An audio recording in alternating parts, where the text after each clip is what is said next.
Now, before we move on, some other concepts of who may be the Watchers. Yes, I'm going to mention the Star Trek The Next Generation episode, Who Watches the Watchers, where we have a technologically advanced civilization watching a civilization that's not as technologically advanced.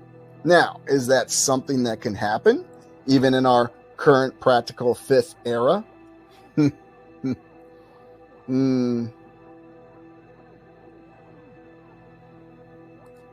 Homunculus, yes. Well, that's another whole possibility. And are we homunculi, Sky Sage? Good question right there.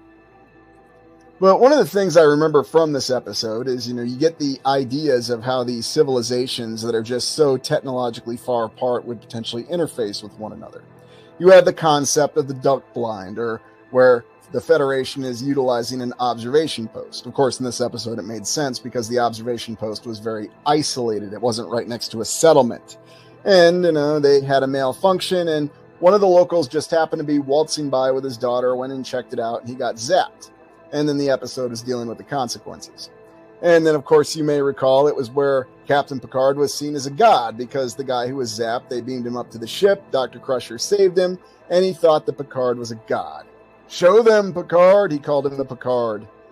And, Patrick Stewart played it really well, and you may recall the end of the episode where, yes, Sliko, I will gladly get shot with an arrow to prove my adherence to the Prime Directive. Gee, pull it out, pull it out, pull it out! So, yeah, and then they brought back the duck blind again for the less than sufficient Star Trek Insurrection movie, where it didn't make any sense because they parked it right next to the settlement. I never understood it. But the final concept is the Watchers could just simply be a more advanced civilization.